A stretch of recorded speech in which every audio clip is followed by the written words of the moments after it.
Vamos lá.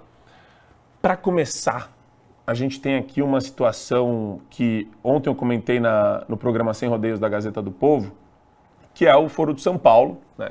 Houve a reunião do Foro de São Paulo e o Lula, né, ele se expressou a respeito de costumes, a respeito da família e do patriotismo.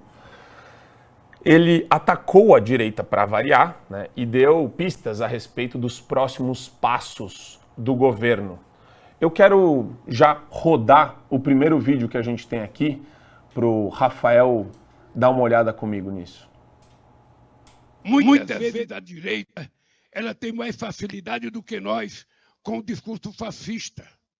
Aqui no Brasil nós enfrentamos o discurso do costume, o discurso da família, o discurso do patriotismo. Ou seja, aqui nós enfrentamos o discurso de tudo aquilo que a gente aprendeu historicamente a combater. Eu queria, Rafael, me ajuda a entender a facilidade com o fascismo da direita. O Lula, eu até brinquei já com o Serrão, que ele está sofrendo de um processo de bidenização, né? Você está vendo a senilidade chegar na pessoa, mas a gente não pode subestimar.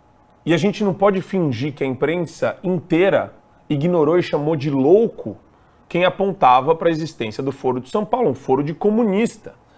E a pretensão desses caras não é uma pretensão saudável, boa, para a república, para o cidadão, para a liberdade, para a família, para a tradição.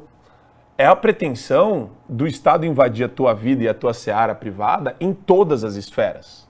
Exatamente, Marco. Olha, é uma questão muito séria, complexa. Veja, o Foro de São Paulo, ele fora denunciado pela primeira vez pelo professor Olavo de Carvalho, né? E ele denunciou o Foro de São Paulo e denunciou mais do que isso. Ele denunciou a insistência dos jornalistas do seu tempo, da sua época, e não encarar a realidade como de fato era.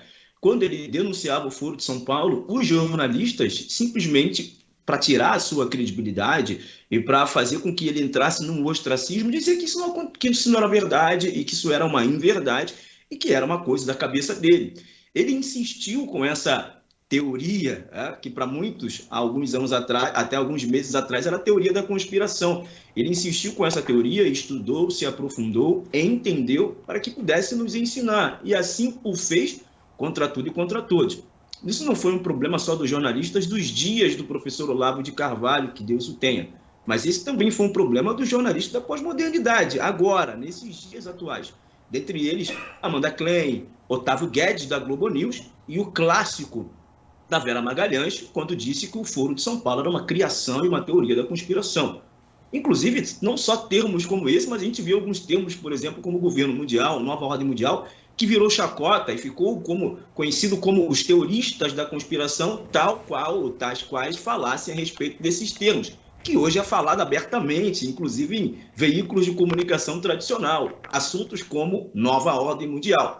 O Foro de São Paulo não fica fora desse contexto. Hoje está sendo divulgado abertamente, e não só sendo divulgado, como realizado na nossa cara, aqui no Estado brasileiro. O Foro de São Paulo vai acontecer e com ele ditadores, né, como Nicolás Maduro, o ditador da Nicarágua, o socialista Alberto Fernandes, que é o presidente da Argentina, aqui na nossa cara. Então, peraí, veja, o que era uma teoria da conspiração hoje está sendo realizado no Brasil para falar contra os nossos costumes, os costumes das famílias, do conservadorismo e aquilo que a gente entende como saudável para uma sociedade e para a sociedade ocidental, obviamente. O que era uma teoria da conspiração, que era uma mentira que o professor Olavo de Carvalho vinha alertando há décadas, hoje está acontecendo na nossa cara de maneira mais normal e mais naturalizada possível, mais natural possível. Então é a maneira como a esquerda tem de enganar a população.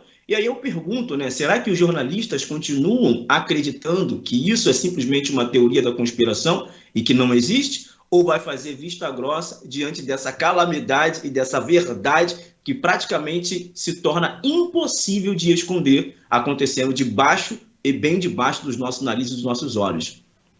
Eu acho fantástico isso que você falou, Rafael, porque eu olho para essa situação e eu fico estarrecido de perceber a troça, a maneira como a Vera Magalhães reagiu, né, lá atrás, no 3 em 1, com o Constantino, tirando sarro. Esse sarrinho é típico da atitude do professor militante que eu convivi durante anos na sala dos professores de todas as universidades por onde eu passei.